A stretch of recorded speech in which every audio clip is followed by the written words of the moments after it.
primeira carta aos Coríntios, capítulo 7. Agora vou tratar dos assuntos a respeito dos quais vocês me escreveram. Vocês dizem que o homem faz bem em não casar. Mas eu digo, já que existe tanta imoralidade sexual, cada homem deve ter a sua própria esposa e cada mulher o seu próprio marido. O homem deve cumprir o seu dever como marido, e a mulher também deve cumprir o seu dever como esposa. A esposa não manda no seu próprio corpo. Quem manda é o seu marido. Assim também o marido não manda no seu próprio corpo. Quem manda é a sua esposa. Que os dois não se neguem um ao outro, a não ser que concordem em não ter relações por algum tempo, a fim de se dedicar à oração.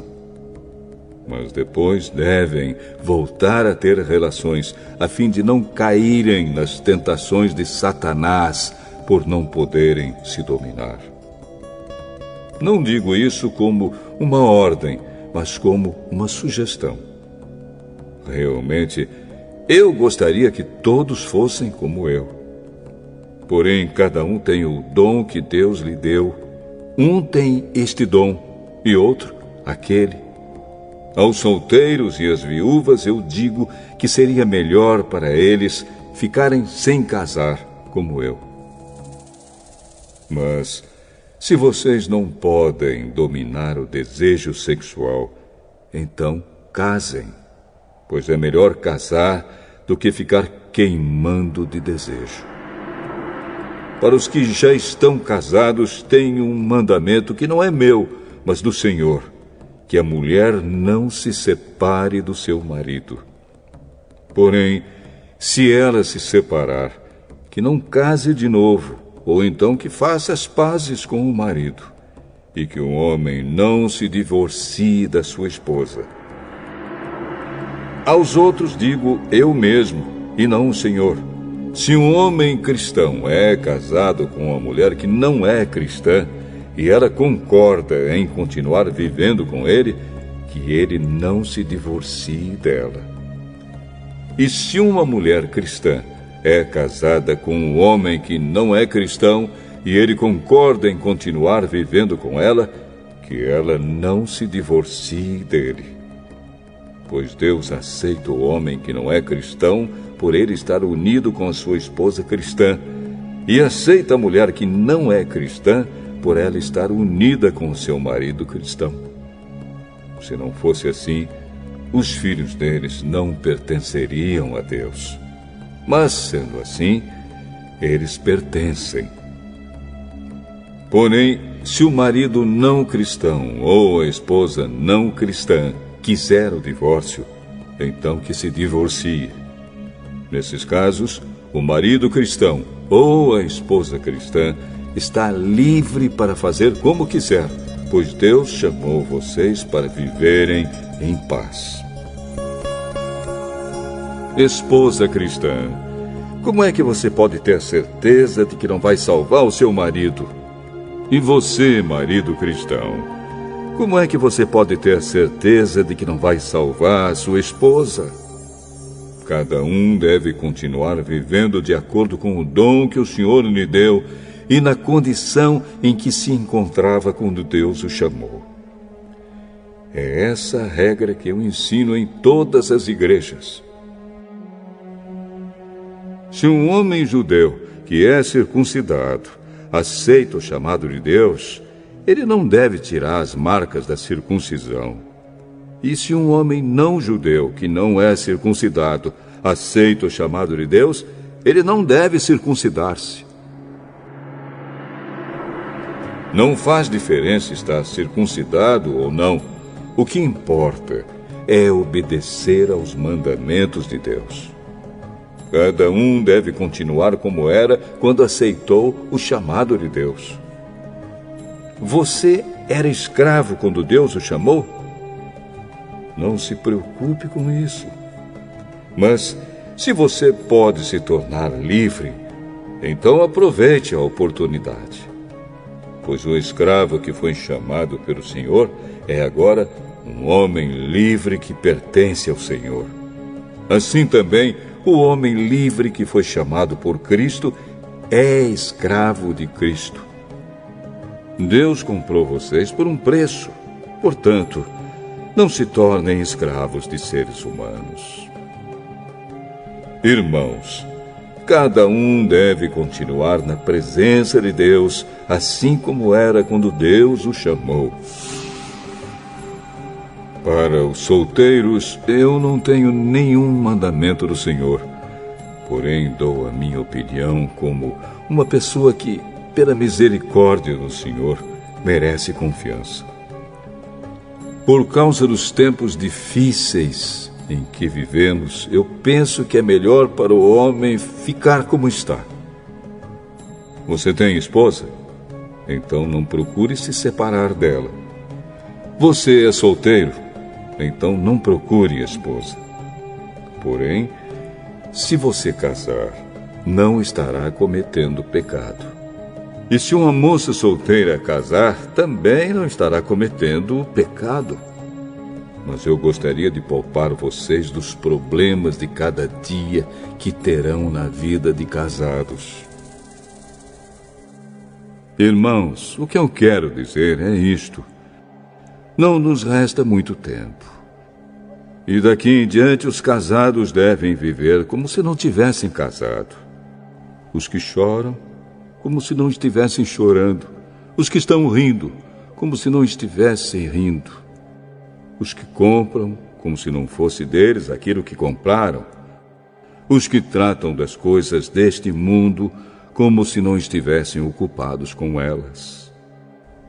Pois este mundo, como está agora, não vai durar muito. Eu quero livrá-los de preocupações. Um solteiro se interessa pelas coisas do Senhor porque quer agradá-lo. Mas o homem casado se interessa pelas coisas deste mundo porque quer agradar a sua esposa e por isso é puxado por duas direções diferentes. Quanto às mulheres, tanto as viúvas quanto as solteiras, elas estão interessadas nas coisas do Senhor porque querem se dedicar de corpo e alma a Ele. Mas a mulher casada se interessa pelas coisas deste mundo porque quer agradar o marido. Eu estou dizendo isso porque quero ajudá-los. Não estou querendo obrigar ninguém a nada. Pelo contrário, quero que façam o que é direito e certo e que se entreguem ao serviço do Senhor com toda a dedicação. Aos que ficaram noivos, mas resolveram não casar mais, eu digo o seguinte: se o rapaz sente que assim não está agindo certo com a sua noiva e acha que a sua paixão por ela ainda é muito forte e que devem casar, então que casem. Não existe pecado nisso. Mas se, pelo contrário, o rapaz não se sente na obrigação de casar, se está mesmo resolvido a ficar solteiro e se é capaz de dominar a sua vontade e já resolveu o que deve fazer, então faz bem em não casar com a moça. Assim, quem casa faz bem, mas quem não casa faz melhor ainda. A mulher não está livre enquanto seu marido estiver vivo. Caso o marido morra, ela fica livre para casar com quem quiser, contanto que case com um cristão. Porém, ela será mais feliz se ficar como está. Essa é a minha opinião. E eu acho que também tenho o Espírito de Deus.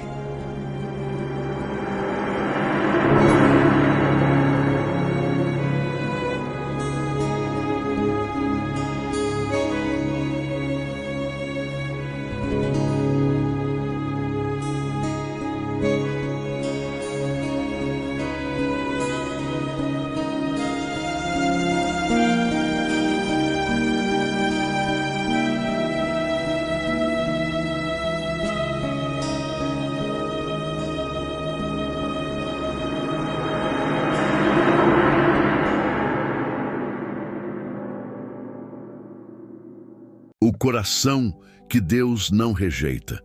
Você já se sentiu indigno de se aproximar de Deus? Já pensou que o seu pecado é grande demais, sujo demais, feio demais para que Deus ouça sua oração? Então, ouça com atenção. Há um tipo de coração que Deus nunca rejeita. Nunca. Não importa o passado. Não importa o quão quebrado você esteja. Se você tem esse coração, o céu se inclina para te ouvir. E hoje você vai descobrir qual é esse coração. Em meio a uma geração preocupada com aparências, performances e religiosidade vazia, Deus continua buscando a mesma coisa que sempre buscou: um coração quebrantado.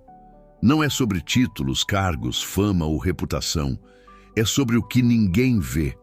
É sobre o estado da alma diante dele. Neste vídeo, vamos refletir sobre as palavras de Davi no Salmo 51:17.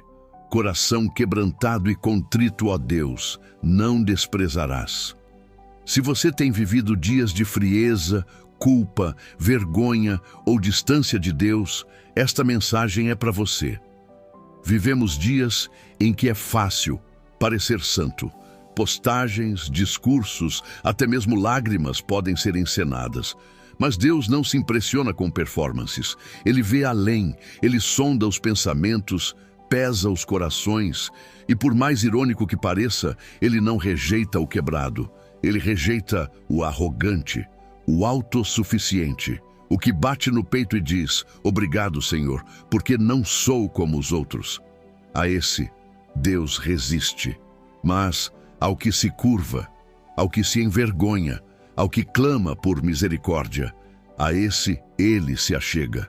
Davi era o homem segundo o coração de Deus, mas mesmo ele caiu, adulterou, mentiu, planejou um assassinato e por um tempo tentou esconder seu pecado. Mas quando foi confrontado pelo profeta Natã, algo quebrou dentro dele. Não a sua coroa, não o seu trono, mas seu coração. E naquele lugar de quebrantamento, Davi escreveu as palavras mais sinceras que alguém poderia dizer a Deus. Cria em mim, ó Deus, um coração puro. Renova dentro de mim um espírito reto. Não justificativas, não desculpas, apenas clamor, lamento, verdade. E por isso Deus o restaurou, porque ele não rejeita quem se arrepende de verdade. O quebrantamento foi o caminho para a reconciliação. O pranto foi o início da cura. As lágrimas limparam o caminho de volta para os braços do Pai. O que significa ter um coração quebrantado? Significa ter consciência do próprio pecado, sentir dor por ter entristecido o coração de Deus. Não é remorso, é arrependimento, não é medo da punição, é dor por ter rompido a comunhão. O coração contrito não tenta se limpar para vir até Deus. Ele vem sujo, mas vem sincero. Ele não tenta encobrir. Ele confessa. Ele se joga aos pés do Salvador e diz: Senhor, se quiseres, podes me purificar. E sabe o que Deus faz? Ele não rejeita. Ele acolhe. Ele limpa. Ele restaura. Porque esse é o coração que ele procura desde o Éden. Um coração que reconhece sua necessidade, que não finge, que não negocia, que apenas se entrega. O oposto do coração quebrantado é o coração endurecido, e esse sim está em perigo real. Corações duros justificam pecados, culpam os outros, acham que podem lidar com tudo sozinhos. Corações duros resistem à voz do Espírito, e quanto mais resistem, mais se tornam insensíveis. Hebreus 3,15 adverte: Hoje, se ouvirdes a sua voz, não endureçais o vosso coração. Talvez você esteja frio, distante. Mas se ainda sente um incômodo ao ouvir essa mensagem, é sinal de que ainda há sensibilidade, ainda há vida, ainda há tempo para voltar. Deus está perto do quebrantado. Salmo 34:18 diz: Perto está o Senhor dos que têm o coração quebrantado. Você quer sentir a presença de Deus de novo? Quer restaurar sua comunhão com Ele? Não precisa fazer grandes feitos, não precisa impressioná-lo, só precisa se humilhar. Deus não exige um currículo. Ele exige sinceridade. Ele quer verdade no íntimo, quer lágrimas sinceras, desejo puro, coração aberto. Se você tem isso, então Ele está perto. Muito, mais perto do que você imagina. Hoje, Deus está te chamando, não para um espetáculo, mas para um altar secreto. Um lugar onde só você e Ele sabem o que está acontecendo. Você pode estar em pedaços, pode ter caído feio, pode estar cheio de vergonha, mas Ele diz: filho, filha, me dá teu coração. E se você entregar, se rasgar o seu coração diante dele, saiba disso, Ele nunca rejeita um coração quebrantado. Ore agora, volte agora, chore agora, porque o coração que Deus não rejeita é o seu, se você estiver pronto para se render. Se essa palavra falou com você, compartilhe com alguém que precisa ouvir isso também. Curta esse vídeo, se inscreva no canal e ative o sininho. Mas acima de tudo, feche essa tela, entre no seu quarto e fale com Deus. Não com belas palavras, mas com um coração sincero. Porque esse Deus não rejeita. E lembre-se, o coração que Deus não rejeita pode ser um coração ferido, mas nunca será um coração orgulhoso. Que hoje, em vez de resistir, você se renda. Em vez de correr, você se ajoelhe. Em vez de esconder, você confesse, porque há cura, há perdão, há restauração. Mas tudo começa com um coração quebrantado. E se há algo que move o céu, que traz a presença, que atrai o favor de Deus, é isso. Não há música, sermão ou obra que substitua um coração verdadeiramente contrito. Deus não quer a sua perfeição. Ele quer a sua entrega. Ele não espera performance. Ele espera quebrantamento. E quando encontra esse coração, ele entra, ele transforma, ele permanece. Então vá, dobre os joelhos, rasgue o coração, abra a alma. O Pai está esperando. Ele não rejeita você. Ele rejeita a máscara, a pose, o fingimento. Mas quando ele vê sinceridade, quando ouve o clamor do arrependido, ele corre ao encontro, porque esse é o coração que Deus nunca rejeita.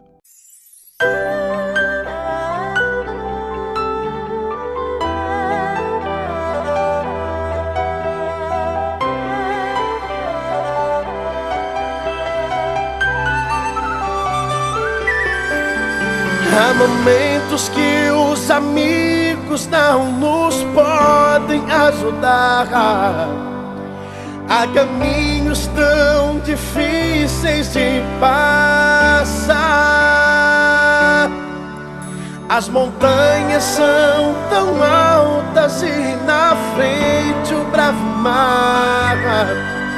Nestas horas a vontade é só chorar. Mas ainda que eu tenha que o deserto enfrentar, ainda que no vale eu me vou louvar, não vou deixar a luta destruir a minha fé. não temerei, na promessa esperarei. Eu confiarei, ainda que as águas se perturbem. Eu confiarei, ainda que os montes se abalem no Senhor. Esperarei, mesmo que seja impossível para o alto. Olharei, o meu socorro está em ti, teu nome eu clamarei.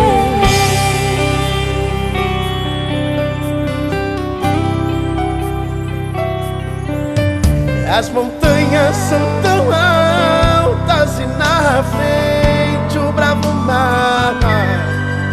Nessas horas a vontade é só chorar.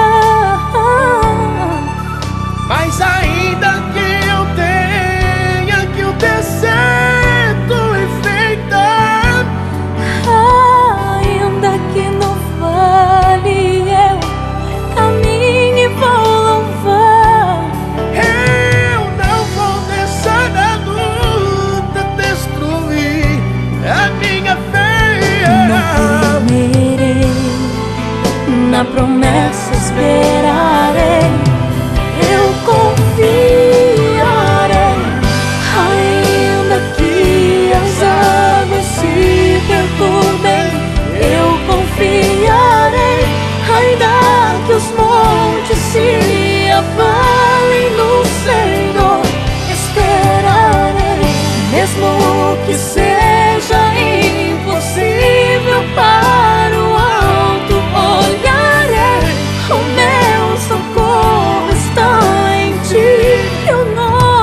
socorro está em ti, teu nome